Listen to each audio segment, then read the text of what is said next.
Sabda Pandita Ratu. Kali ini dalam episode ke-17 dengan judul Melacak Dunia Muksa.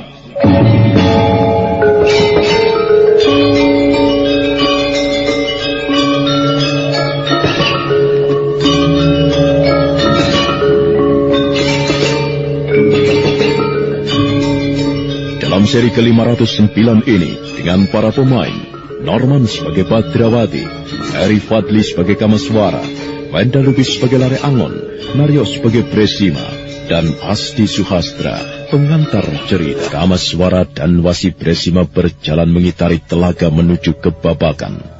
Yang dimaksud Babakan adalah bagian dari telaga itu yang biasa dipergunakan untuk mandi dan biasanya terdapat batu pipih untuk mengucek pakaian serta semacam tangga kayu yang ditenggelamkan ke dalam air. Bagaimana kesimpulan anak mas dengan apa yang telah kita lakukan di ruang pustaka itu? Hal-hal yang kita temukan semakin jelas bahwa orang berjubah merah yang mencuri anakku berkaitan erat dengan Sang Panembahan. Mungkin yang melakukan adalah Sang Panembahan sendiri. Mungkin juga Sang Panembahan mengendalikan orang lain. Bagaimana dengan Putut Gajah Wangker itu? Maksud Paman? Apakah anak mas tidak melihat adanya kemiripan antara Putut Gajah Wangker dan Kiai Prabancana? Tidak ada kemiripan. Meski besar tubuhnya hampir sama, akan tetapi suaranya jelas berbeda. Jika kita sudah bertemu dengan Sang Panembahan, aku berharap akan bisa menandai suaranya. Tetapi nampaknya Putut Gajah Wangker itu sendiri juga menyimpan sesuatu yang sengaja disembunyikannya, anak mas. Kita lihat saja nanti, Paman. Setelah Sang Panembahan itu wudar dari semadi dan menerima kehadiran kita. Sekarang kita mandi, Paman. Malam diterangi bulan. Beberapa hari lagi bulan purnama. Kau sudah beristri, Paman? Wah, kenapa kau bertanya soal itu? Di saat bulan terang seperti ini, jika ditemani istri, tentu indah sekali. Apa yang kau ketahui tentang istri Badrawati? Rasanya menyenangkan sekali. Membayangkan seandainya besok aku sudah besar, Paman. Aku mempunyai istri. 2. Oh, 2? Iya. Dan dua-duanya cantik-cantik. Menggairahkan. Hus, kau masih kecil seperti itu. Apa yang kau ketahui tentang menggairahkan? Entahlah, Paman. Istri itu makhluk yang cerewet, Badrawati. Ia perampok. Perampok, Paman? Iya, merampokmu, menghisapmu, merampas semua yang kau punyai. Dan kau tidak mempunyai dirimu lagi. Apa betul begitu, Paman? Betul. Aku tidak mempunyai diriku lagi. Lalu, aku jadi apa, Paman Lare Angon? Jangan tertawa dulu, Paman. Bagaimana? Ayo, kau yang sudah tua, kau tentu lebih mengetahui daripada aku. Kau ini aneh, Badrawati. Kau masih kecil, masih anak-anak. Akan tetapi yang kau ingin ketahui adalah hal yang belum saatnya. Badrawati, apakah kau jatuh cinta pada seorang gadis, perawan Sunti yang masih rata dadanya? Kau sekarang yang tertawa. Aku terkenang-kenang pada seorang perempuan, Paman. Orangnya cantik. Ia bukan gadis kecil yang rata dadanya, Paman. Usianya mungkin lebih dari usia... usia berapa ya? Pokoknya sudah dewasa. Dan ia telah menjadi istri orang lain. Kau ini aneh sekali, Badrawati. Apa maksudmu, Kau jatuh cinta pada seorang nenek? Belum nenek-nenek, Paman. Siapa? Siapa orang itu? Namanya Bibi Rahastri Kandi. Siapa yang kau sebut Bibi Rahastri Kandi? Dan apalagi yang kau tertawakan? Bibi Rahastri Kandi itu aku temui di Pawasambu, Paman, di kaki Gunung Raung, ujung timur dari Pulau Jawa ini. Aku tertawa karena aku memanggilnya Bibi. Seharusnya kau memanggilnya Ti Ajeng. Badrawati, dengar. Ada sesuatu yang tidak beres pada dirimu. Iya, kau ini masih bocah. Usiamu barangkali tidak lebih dari 12 tahun. Kalau kau jatuh cinta, mestinya kau jatuh cinta pada gadis-gadis seusiamu. Atau di bawah usiamu. Perawan Sunti yang berusia 11 tahun atau 10 tahun, begitu. Sudah Paman. Berbicara yang lain saja. Kau sendiri yang memulai tadi. Mari, kita tinggalkan tempat ini. Kita intip padepokan itu. Siapa tahu, kita bisa menemukan adik bayi. Ayo.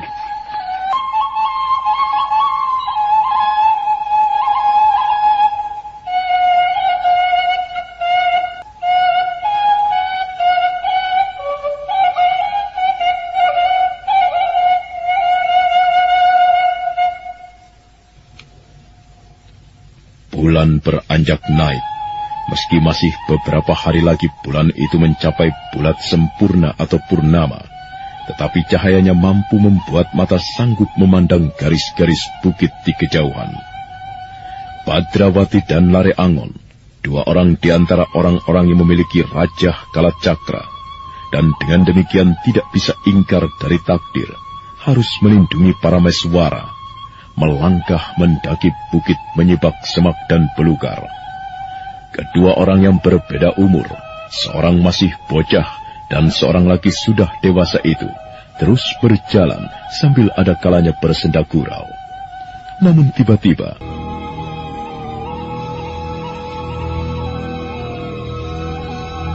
aku mendengar sesuatu. Iya, aku juga. Dari arah mana asalnya Paman Lare Angon? Nampaknya dari arah sana. Ayo kita dekati. Nampaknya kita harus merayap. Iya, tidak ada pepohonan yang bisa dipergunakan untuk bersembunyi. Badrawati dan Lare Angon menahan napas. Dengan kemampuannya yang tinggi, mereka menghisap segala bentuk suara yang ditimbulkan oleh geraknya. Mereka merayap ke sebuah bentuk bagian dari bukit yang memanjang, karena tidak ada pepohonan yang bisa dipergunakan untuk bersembunyi. Hingga kemudian mereka sampai di tempat yang dituju. Itu dia, orangnya berdiri sendirian menatap bulan. Apa yang dilakukan orang itu? Mungkin sedang menunggu seseorang. Lihat, orang itu memakai jubah. Jubah? Jubah merah. Jubah itu bukan berwarna hitam, akan tetapi merah. Paman Lare Angon, orang itu yang telah mencuri adik bayi dari tangan lelaki dan perempuan yang dulu aku mintai bantuan. Karena adik bayi rewel terus. Orang itu yang sedang kita cari. Apa yang kita lakukan, Badrawati? Kita tangkap, Paman. Seorang diri boleh jadi aku tidak mampu. Namun kita berdua, aku yakin orang itu tidak akan mampu meloloskan diri. Mari, Paman. Badrawati memberi isyarat kepada Lare Angon untuk bergeser ke kiri. Dia sendiri mengambil arah ke kanan untuk mencegat orang berjubah merah itu. Namun tiba-tiba, Ia lari, kejar! orang berjubah merah itu tiba-tiba melenting dan kemudian berkelebat dengan cepat. Badrawati dan Lare Angon segera mengejarnya, sehingga 3 buah bayangan kemudian bergerak susul menyusul, bagaikan demi balapan berebut peri. Gila, aneh. Orang itu lenyap, Badrawati. Iya, aneh sekali. Lenyap. Orang itu lenyap, padahal kita tidak terlampau jauh. Orang itu meranjak naik ke bukit, lalu menurun lagi. Ketika kita mengejar menanjak, dan demikian kita turun. Kita kehilangan jejak. Rupanya orang itu menggunakan penglimunan. Benar, Badrawati. Bocah aneh Badrawati itu menggerakkan tangan kanannya silang menyilang, hingga kemudian tangan kanannya telah berada di depan dada, dan tangan kiri mendekap pusar. Matanya terpejam. Badrawati tengah memusatkan perhatiannya pada ketajaman panggeraitannya untuk melacak jejak orang berjubah merah yang lenyap dari pandangan mata. Apa yang kau lakukan sia-sia, Badrawati? Orang itu sudah terlampau jauh. Beberapa saat lamanya Badrawati mengheningkan cipta. Bocah itu kemudian menghela napas panjang. Matanya yang semula memejam kemudian membuka. Bagaimana, Badrawati? Aneh sekali. Orang itu benar-benar luar biasa, Paman Lare Angon. Aku tidak menemukan apapun. Aku sudah menduganya, Badrawati. Maksud Paman? Orang itu mungkin sudah terlalu jauh. Paman? Ya, bagaimana? Mari kita kitari tempat ini. Mungkin ada sesuatu yang kita temukan. Siapa tahu kemunculan orang berjubah merah itu sebenarnya bermaksud menunjukkan sesuatu pada kita berdua. Ya, mari kita lakukan. Aneh, kemana larinya orang berjubah merah itu tadi? Sungguh luar biasa, sangat gesit gerakannya. Mestinya aku bisa mengejarnya. Akan tetapi, orang berjubah merah itu tiba-tiba lenyap. Tidak banyak orang yang mampu menghilang dalam ajian penglimunan. Orang itu menghilang. Nampaknya orang itu memang dengan sengaja memancingku kemari. Lalu, apa maksudnya? Apa maksudnya? Ada orang dari arah sana. Ada 2 orang. Siapa mereka? Badrawati. Iya, yang seorang itu masih bocah, nampaknya Badrawati. Dan yang seorang tentu Lare Angon. Kameswara kemudian lenyap setelah sebelumnya bayangan tubuhnya semakin kabur, hilang kemudian tiada bekasnya. Dalam lindungan Aji Panglimunan, sebuah ajian aneh dari garis perguruan Pasanggaran yang membuat Kameswara hilang. Pemuda itu melangkah menyongsong kedatangan Badrawati dan Lare Angon. Serigala itu membuat telingaku risih. Jangan pedulikan Badrawati. Kalau serigala itu berada di sini, aku pecahkan kepalanya dengan batu. Itu kalau seekor. Maksud paman? Kalau seekor kau bunuh dengan kau pecahkan kepalanya, bagaimana kalau 2 ekor? Nasibnya sama. Kalau 5 ekor, apa yang kau lakukan? 5 ekor semakin membuat bising, nasibnya akan sama. Bagaimana kalau 1000 ekor? Ada 1000 ekor serigala yang besar-besar dengan taring-taringnya yang tajam. Akan kau bunuh semuanya? 1000 ekor? Iya. Aku akan lari. Melolong lagi. Kenapa Badrawati? Serigala melolong. Apa artinya? Artinya adalah serigala itu pasti melihat sesuatu. Bukankah demikian, Paman? Iya, benar Badrawati. Kita ke sana. Suara lolongan itu berasal dari arah sana. Mari kita lihat apa sebenarnya yang membuat serigala itu melolong gelisah. Badrawati dan Lare Angon bergegas berjalan sambil memperhatikan suasana dengan seksama. Bulan di saat itu terlintasi mendung sehingga untuk sesaat menjadi sedikit redup. Tiba-tiba Badrawati berhenti. Ada apa, Paman? Ada apa Badrawati? Paman tentu bercanda. Apa maksudmu? Bukankah baru saja Paman menyentuh tanganku? Aku tidak melakukan. Paman jangan ingkar. Sungguh Badrawati, aku tidak melakukannya. Aku tidak menguntit tanganmu. Ya, sudah, ayo. Kembali Badrawati berjalan. Di belakangnya Lare Angon mengiringi dengan bertanya-tanya dalam hati, seolah ada sesuatu yang janggal terjadi. Dan ternyata Badrawati kembali berhenti. Apa maksud Paman sebenarnya? Apa maksudmu Badrawati? Paman sekali lagi telah menyentuh lenganku. Tidak, aku tidak melakukannya Badrawati. Kau jangan mungkir. Kau jangan mungkir seperti itu, Paman. Aku juga tidak mengada-ngada. Paman. Paman Kameswara rupanya.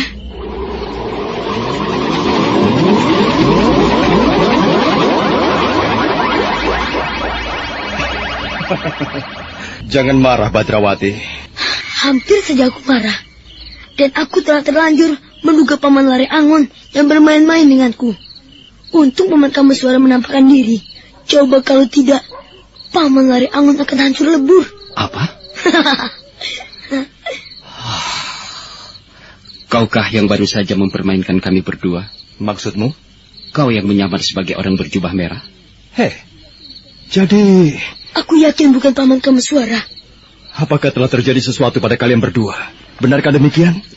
Kami sampai berada di sini karena dipancing oleh orang berjubah merah itu, Paman. Sama. Apa maksudmu? Aku juga bisa sampai di sini karena dipancing oleh orang berjubah merah itu. Aku mengejarnya mulai dari halaman belakang padepokan. Ia lenyap di sekitar tempat ini. Mirip sekali. Aneh. Ceritakan, apa yang kalian alami? Dengan gamblang Badrawati menjelaskan apa yang terjadi, bagaimana mereka berdua mengejar orang berjubah merah. Namun kemudian ketika mereka hampir menangkap orang yang diyakini mencuri para meswara itu, tiba-tiba jubah merah itu hilang, lenyap di balik ajian Panglimunan. Iya, itulah yang terjadi. Paman sendiri, apa yang telah Paman alami? Aku mengelilingi padepokan itu, Badrawati. Aku mengintip dari jarak yang cukup dekat dengan apa yang dilakukan oleh Panembahan di Vipayana. Panembahan itu sedang bersemadi. Saat itulah aku sangat terkejut ketika tanpa aku dengar kedatangannya, tiba-tiba muncul orang yang menepuk lenganku. Orang berjubah merah? Iya. Rupanya, jubah merah itu memiliki ilmu yang sangat tinggi, sehingga mampu hadir di belakang Paman Kameswara dalam jarak yang amat dekat tanpa diketahui. Orang itu benar-benar luar biasa. Itulah yang terjadi padaku, Lare Angon. Aku kemudian berusaha menangkap orang itu. Ia melarikan diri dan terus aku kejar sampai di bukit ini. Jika demikian, semakin jelas keyakinanku. Keyakinan apa? Bahwa kita memang dipancing untuk datang ke tempat ini. Benar. Aku juga berkesimpulan demikian. Dengar lolongan serigala itu, Paman. Aku mendengarnya. Binatang itu melolong. Pasti karena melihat sesuatu. Dari sana arahnya. Mari kita lihat apa yang membuat binatang itu ribut seperti itu. Demikianlah Kameswara, Lare Angon, dan Badrawati berjalan mengendap-endap menuruni bukit mendekati asal serigala yang melolong. Angin semeribit semilir membawa hawa dingin, bahkan kabut turun di beberapa tempat. Setiap kali melihat kabut, dada Kameswara berdesir. Benda yang melayang-layang itu selalu mengingatkannya pada peristiwa yang sangat mengerikan yang terjadi di Teluk Pangpang. Berhenti. Ada apa Kameswara? Pertajam indera kalian dan dengarkan dengan seksama. Kalian akan mendengar sesuatu.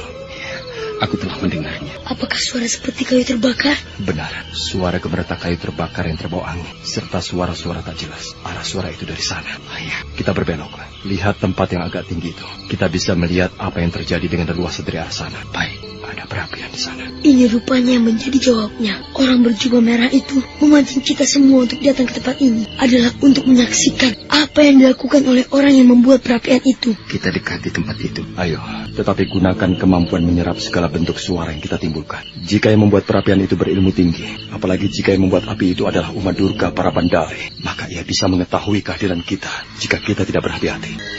Ternyata benar dugaan kita.